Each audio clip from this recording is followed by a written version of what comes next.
قوم بنی اسرائیل تاریخ کی ایک ایسی قوم ہے جن کی طرف اللہ نے سب سے زیادہ پیغمبروں کو مابعوث کیا، جو ہر دور میں اس قوم کی رہنمائی کرتے رہے۔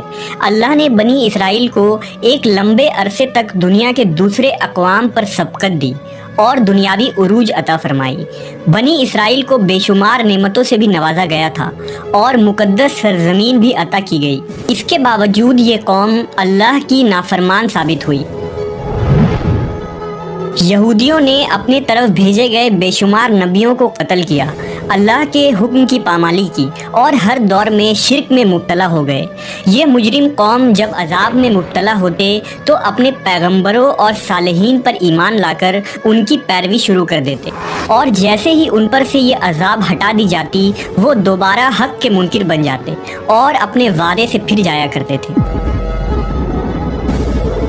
قرآن مجید میں بنی اسرائیل کی سرکشی اور نافرمانی کے متعلق بہت سارے واقعات کا ذکر ہے، جن میں ایک قابل ذکر واقعہ سامری جادوگر کا واقعہ ہے، جس نے بنی اسرائیل کو بہکا کر انہیں ایک بچھڑے کی پوجا میں لگا دیا تھا۔ روایتوں کے مطابق سامری کا اصل نام موسیٰ ابن ظفر تھا۔ سامری جس سال پیدا ہوا تھا اس سال فرعون نے تمام اسرائیلی بچوں کو قتل کرنے کا حکم جاری کیا تھا۔ جب سامری کی ماں کو یہ خطرہ محسوس ہوا کہ فرعون کے سپاہی اس بچے کو قتل کر دیں گے تو اس نے اپنے بچے کو دور جنگل کے ایک غار میں رکھ دیا اور اوپر سے پتھر بند کر دی۔ ادھر اللہ نے اپنے فرشتے جبرائیل امین کو اس بچے کی حفاظت اور غذا دینے کے کام پر مامور کر دیا، لہٰذا جبرائیل علیہ السلام اس غار میں آتے اور اپنی انگلی اس بچے کو چٹا دیتے، جس سے دودھ اور شہد جاری ہو جاتا۔ اس طرح حضرت جبرائیل نے اللہ کے حکم سے اس کو اپنی انگلی سے دودھ پلا کر پالا اور اسی غار میں وہ پل کر بڑا ہو گیا۔ اس کا نام بھی موسیٰ تھا اور حضرت موسیٰ علیہ السلام کا نام بھی موسیٰ تھا۔ ایک طرف موسیٰ سامری کو جبرائیل علیہ السلام نے پالا تھا تو دوسری طرف حضرت موسیٰ علیہ السلام کی پرورش فرعون کے گھر میں ہوئی تھی، مگر اللہ کی قدرت یہ ہوئی کہ فرعون کے گھر پرورش پانے والے موسیٰ علیہ السلام اللہ کے رسول ہوئے اور جبرائیل علیہ السلام کا پالا ہوا موسیٰ سامری کافر بن گیا۔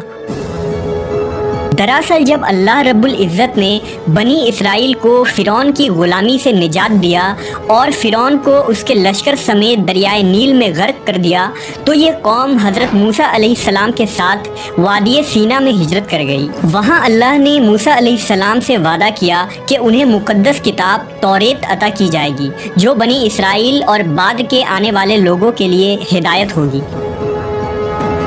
حضرت موسیٰ علیہ السلام کو یہ حکم ملا کہ وہ 30 راتوں کے لیے کوہ طور پر قیام کریں، اس کے بعد انہیں توریت دی جائے گی۔ لہٰذا حضرت موسیٰ علیہ السلام نے اپنے بھائی ہارون علیہ السلام کو اپنا خلیفہ مقرر کیا اور بنی اسرائیل کو اپنے بھائی کے سپرد کر کے انہیں یہ کام سونپا کہ جب تک آپ کوہ طور سے واپس نہ لوٹیں گے وہ اس قوم کے مسائل کو دیکھیں گے اور ان کا انتظام سنبھالیں گے۔ موسیٰ علیہ السلام کوہ طور پر چلے گئے، جہاں آپ پورے 1 ماہ روزے اور عبادت میں مشغول ہو گئے۔ ادھر شیطان مردود کو بنی اسرائیل کو بہکانے کا ایک سنہرا موقع مل گیا، لہٰذا سامری نے بنی اسرائیل کو بھٹکانے کا ارادہ کیا۔ موسیٰ سامری بنی اسرائیل کے ساتھ مصر سے ہجرت کر کے ساتھ آیا تھا۔ جب موسیٰ علیہ السلام کو کوہ طور سے واپس آنے میں تاخیر ہوئی اور 30 دن سے بھی زیادہ ہو گئے تو سامری نے بنی اسرائیل میں یہ افواہ پھیلا دی کہ موسیٰ علیہ السلام کی موت ہو گئی ہے۔ اس نے بنی اسرائیل سے کہا کہ تم لوگ اپنے سونے چاندی کے زیورات میرے پاس رکھ دو تاکہ آگے سفر میں یہ قیمتی سامان کہیں کھو نہ جائے۔ چونکہ وہ ایک معزز شخص مانا جاتا تھا لہذا بنی اسرائیل نے تمام سونے چاندی اسے دے دیے۔ اس نے آگ کی ایک بھٹی جلائی اور ان تمام زیورات کو اس بھٹی میں ڈال دیا۔ دیکھتے ہی دیکھتے سونے چاندی پگھلنے لگے اور اس بھٹی سے ایک گائے کے بچھڑے کی شکل کا مورتی نکلا۔ سامری کے پاس اس جگہ کی مٹی تھی جس جگہ جبرائیل علیہ السلام کے گھوڑے نے قدم رکھا تھا۔ اس نے جیسے ہی وہ مٹی اس بے جان بچھڑے میں ڈالی تو وہ گائے کی طرح آواز نکالنے لگا۔ سامری نے بنی اسرائیل سے کہا، موسیٰ تو اپنے خدا کی تلاش میں طور پر گئے ہیں جبکہ خود خدا ہمارے پاس تشریف لے آئے۔ اس نے بچھڑے کی طرف اشارہ کر کے کہا کہ کہ یہی خدا ہے۔ اس کی اس گمراہ کن تقریر سے بنی اسرائیل کو اس بچڑے کے خدا ہونے پر یقین آ گیا۔ انہوں نے اس بچڑے کی پوجا شروع کر دی اور اس کے آگے سجدہ کرنے لگے۔ 12,000 آدمیوں کے سوا ساری قوم نے سونے کے اس بچڑے کی عبادت شروع کر دی۔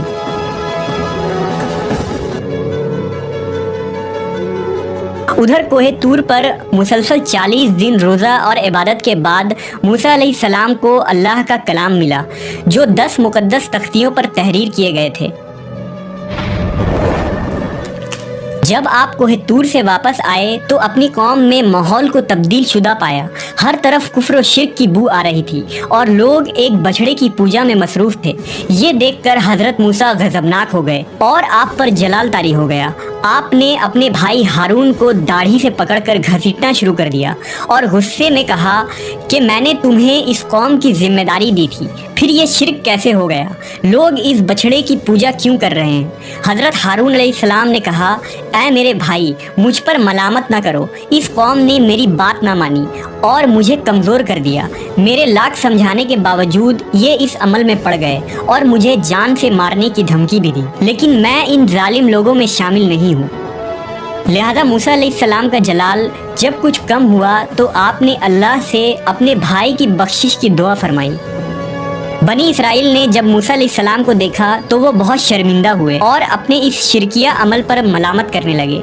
موسیٰ علیہ السلام نے سامری سے پوچھا کہ تو نے اس قوم کو باطل معبود کے پیچھے کیوں لگا دیا؟ تو سامری نے کہا کہ میرے نفس نے مجھے اس کام کے لیے مجبور کیا تھا اور یہ میری فریب کاری تھی۔ حضرت موسیٰ نے اس بچڑے کو جلا کر راکھ کر دیا اور اس کے ٹکڑے ٹکڑے کر کے سمندر میں بہا دیا۔ روایتوں میں آتا ہے کہ موسیٰ علیہ السلام پر یہ حکم نازل ہوا کہ آپ 80 آدمیوں کو منتخب کر کے کوہ طور پر لے جائیں اور یہ سب لوگ بچڑا پوجنے والوں کی طرف سے معذرت طلب کرتے ہوئے یہ دعا مانگے کہ بچڑا پوجنے والوں کے گناہ معاف ہو جائے۔ لہذا موسیٰ علیہ السلام نے چن چن کر اچھے اور صالح آدمیوں کو ساتھ لیا اور کوہ طور پر تشریف لے گئے۔ جب لوگ وہاں معافی طلب کرنے لگے تو اللہ کی طرف سے آواز آئی، اے بنی اسرائیل، میں ہی خدا ہوں اور میرے سوا کوئی معبود نہیں۔ میں نے ہی تم لوگوں کو فرعون کے ظلم سے نجات دلا کر تم لوگوں کو بچایا ہے، لہذا تم لوگ فقط میری ہی عبادت کرو اور میرے سوا کسی کو مت پوجو۔ اللہ کا یہ کلام سن کر یہ 80 آدمی کہنے لگے، اے موسیٰ، ہم ہرگز آپ کی بات نہ مانیں گے جب تک ہم اللہ کو اپنے سامنے نہ دیکھ لیں۔ یہ 80 آدمی اپنے ضد پر قائم رہے کہ ہم کو اللہ کا دیدار کروائیں، ورنہ ہم ہرگز نہیں مانیں گے۔